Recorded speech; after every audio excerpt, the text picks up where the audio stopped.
Hello there. While I attended the Weymouth Enough is Enough rally yesterday, Keir Starmer was doubling down on his far-right thug rhetoric. Maybe the kneeler should get out and about and talk to some of these concerned citizens, but he seems much more intent on protecting his now preferred demographic and only them, using millions of taxpayer pounds to defend them, but nothing for dance classes.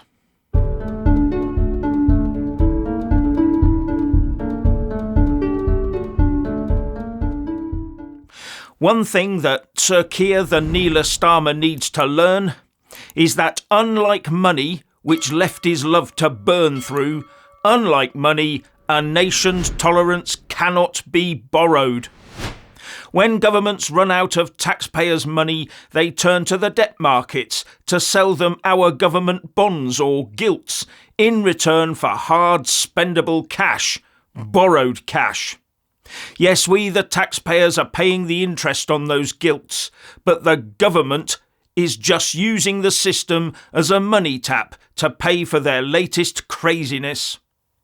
But the government takes the tolerance of the nation for granted in exactly the same way. The trouble is, though, there is no debt market for when the tolerance starts running dry. Successive governments have relentlessly chewed their way through the national tolerance and suddenly start panicking when they reach the inevitable brick wall.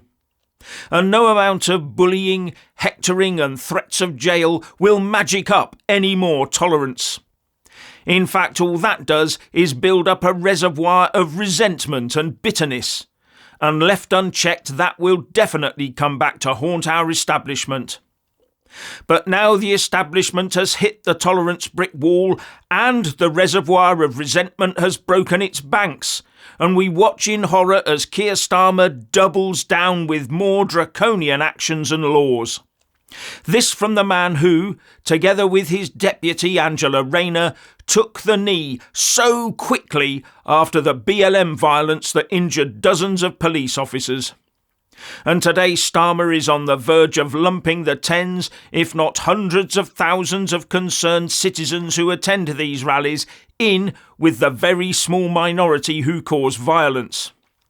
After all, he has branded them all as far-right thugs, hasn't he? And he and his team waxed lyrical about the EDL that passed into the history books long ago, but they fear and refuse to mention the very active MDL of today. Talk about two-tier Keir. Now, I went to the Weymouth protest yesterday, and all the people I met were concerned citizens wanting to make their voices heard. I love the way you talk. So introduce yourself. My name's James. I'm not a YouTuber. I've been following this guy. I've been following Tommy through and through. Yeah, good. The passion hit me hard when I went to London on the 27th. Yeah, it's an excellent meeting, that was. It was epic. It was the most euphoric feeling I've ever had. Since then, I've shifted. Good. I'm fighting this battle, but in a nice way. No, the anger is gone now. Well, it's all about passion. Can I just say the anger should stay? The anger should stay. It's not hate. It should be passion, and it should be passion for the country. Completely, 100%. Okay. 100%, mate. Yeah. Welcome to Weymouth. This never happens in sunny Weymouth. This never happens in Weymouth. Yeah. I live on Portland. We got the Bibby boat. Oh right, yeah, the Bibby boat on my island. Now, when I came here, I understood that was part of the sort of the grievances, I suppose. I think that's the group that I'm in, that I've been chatting on. That's where a lot of the anger is based, because it's only a little island, it's only a little town. Do we need this? Do we need this? No, we can't afford to pay for it, so why are we? Yeah, exactly. My daughter's quite young, she's 14. Oh right, okay. Why should she have fear to go to the beach on her island? Absolutely, I went to the beach when I was a child, all my sisters did. It's just changed. It has, And the corruption in the government, it's all deep. I've learned a lot about the world in the last 5 years. Always been a conspiracy theorist. Now all the conspiracies have gone. And I'm making sense of it. Conspiracy fact. Right, conspiracy fact. Yeah. Mate, you're a legend. Thank you very much. This is the lion. We got the lion here. There we go. Look, you see the British lion. Very important. Cars everywhere. Hey. On your channel, mate. Oh, thank you very much. So introduce yourself and tell us why you're Jason here. From Weymouth. Sorry? My name's Jason from Weymouth. My little brother Keane is the strongest man in England. Oh, right. Oh, Yeah, good so man. he's got good pedigree down here. Oh, yeah. Good Definitely. bit of British. A bit of Dorset. Yes, mate, you know that. Yeah. You okay? Thanks, yeah, great, yeah.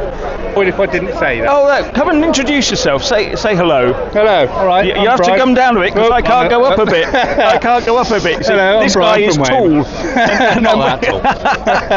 So, hello. Hello. You're standing in the studio. Fantastic. Yeah. I love all what you do. Oh, thanks. So I'm come, so introduce pleased. yourself and I'm say why you... Malcolm Griffiths, yeah. So what are you doing here today, Malcolm? I live in Portland. You live in Portland. So as a member of Keir Starmer's far right, what mayhem are you causing here? Far right, are we? We're not far right. No, we're not. We're No. middle of the road. That's Good. it. Excellent. I'm glad to see you. And Jim. you. So introduce yourself. Who are you and why are you here? Tony, I did locally. I don't really sign say we want our country back. Well, I think that's part of it. Yeah, the rest yeah. of it we don't want is Starmer communist government Nope. and a communist-run state police. Oh, hello. Come and have a chat. Yeah. So introduce yourself. Who are you? And as part of Sir Keir Starmer's far right thuggery, what mayhem have you been up to today? Oh, all sorts. We forced the police. Well, didn't force the police down here. We cajoled them down here. Yeah. It's been generally pretty. Pretty good-natured and pretty sort of. Yeah. I've noticed a lot of laughing and a lot of singing, Yeah, and that's people right, seem yeah. to be quite, I don't know, happy really. So. I almost offered one of them a bottle of water, but I thought, no, better not. no, don't do anything like that. No, none of that. So, so what are you hoping to see out of all this? Well, the thing is, we're being pushed back, and it's not getting any better. No. Starmer's been in for 4 weeks, and it's not even worse. Dissent. Well, actually, so the way I look at it is that it was going bad anyway, and everyone said, well, we'll vote for change because Keir Starmer says he's changed, and we found out he's not changed. No, that's right. And So, I mean, yeah. that speech he made in the week, it was provocative. It was. Hello. Channel, bud. Sorry? Nice channel. Oh, thank you very much. I did. Now, I've got a question to ask you. Yeah. I'm not very intelligent, so. No. Hi. Oh, what's your channel? The question is that you realise you are now part of Keir Starmer's far right thuggery. So what mayhem have you been up to today? Well, I cleaned the garden out. You cleaned the garden out, right? Got all the kids out in the garden. Stay close, because otherwise. Mowed the lawn. No, I did. Look, the mud's even on my legs. Oh, right, I didn't okay, have time to wash my mud off my legs. So that's what you've been up to. Now, gardening is a very right-wing, thuggish sort of procedure. I had a pickaxe and everything. You had a pickaxe? Yeah. Nice to see you, mate. And you, Get rid of all the concrete. Unsubscribed, just thought I'd tell you. So you've done what, sorry? I had to get rid of a load of concrete, so I had a jackhammer as well. Oh, you had a jackhammer and a pickaxe. Now that is against, every every law you can think of. You're a thug. You got it. Sorry? I know you're going to upload this. Are you going to send it to anybody as well? No, it's just going to go on YouTube, on my YouTube? channel. I shall look forward to it later on. I tell you what. Tell people who you are, and as part of Keir Starmer's new right-wing thuggish person, what mayhem have you been up to today? Well, as part of Keir Starmer's right-wing thuggish person, I was at church this morning. I've come down here this afternoon. I've been supporting my son. I've been standing here with a lady holding a banner talking about upholding Christian values, and I believe very strongly in what we're doing here today, because we need to stand up for Christian values. We need to take our country back. And we want somebody to flipping well listen to us, which Keir Starmer and the government are not doing. No, I know. So well done you for doing this. More on Weymouth in a minute. But just to say, I've been to the 2 big rallies on the 1st of June and the 27th of July, as well as the protests at Downing Street, Portsmouth and now Weymouth. And 99.9% of the people attending want loud, in-your-face, but peaceful rallies. Now, Starmer's government has an agenda. The same agenda that successive governments have followed, and wasting all our money and tolerance in the process. Our political masters thought they had the population sewn up into a mailbag ready to be delivered to our supranational enemies. But look how that's now turning out. At least the chair of the Association of Police and Crime Commissioners, Donna Jones, gets it. Donna Jones is also the Police and Crime Commissioner for Hampshire and the Isle of Wight, and she wrote, "This weekend a number of protests are planned across the country and across political and ideological spectrums. Yes, protest by those that are called the far right, for wanting to see knife crime squashed and our children protected, and counter-protests from those who seem happy with the current situation, for some inexplicable reason." Donna Jones went on, "The announcement of the Prime Minister's new violent crime units have led to the accusations of two-tier policing, which has inflamed protesters who state they are battling to protect Britain's sovereignty, identity and stop illegal immigration. Burning towns and cities and attacking the police is not the answer, so how do we stop it? Seems simple to me. Stop the boats, stop the stabbings and the grooming, and very importantly, stop two-tier policing." And as I said, Donna Jones gets it.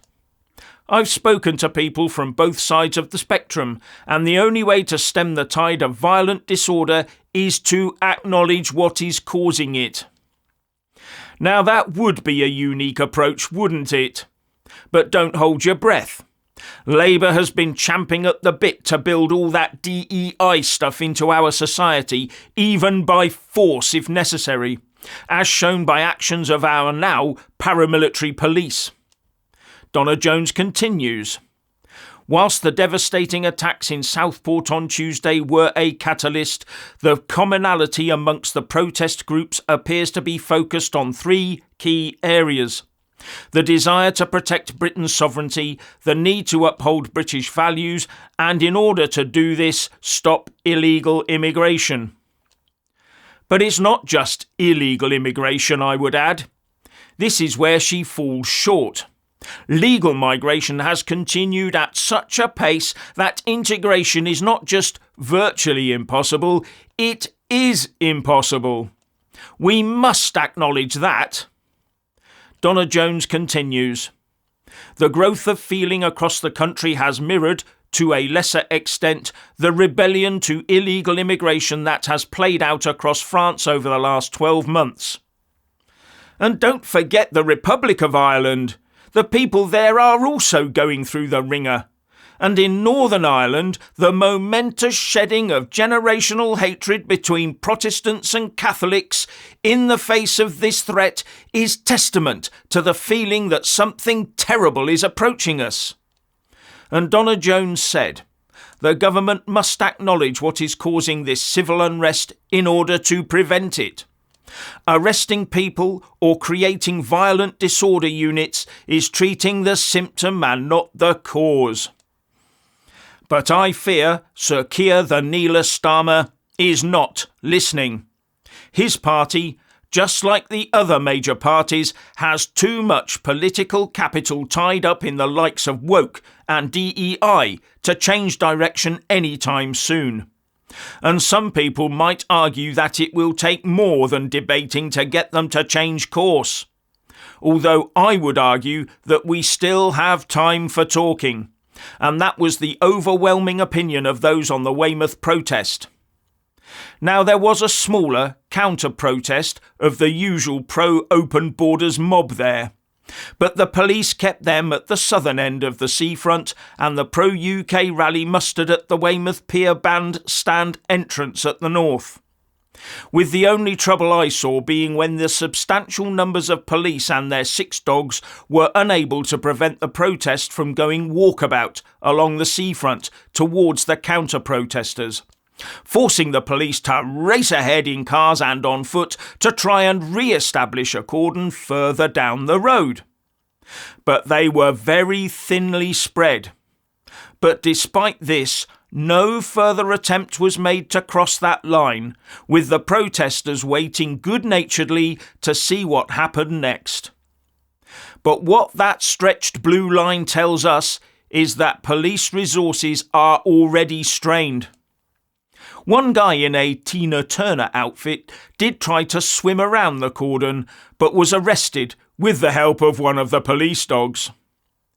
It is reported that sadly there were 3 arrests in Weymouth and 1 police officer was punched in the face. The police themselves were very restrained and approachable during the day, so there was no need for this.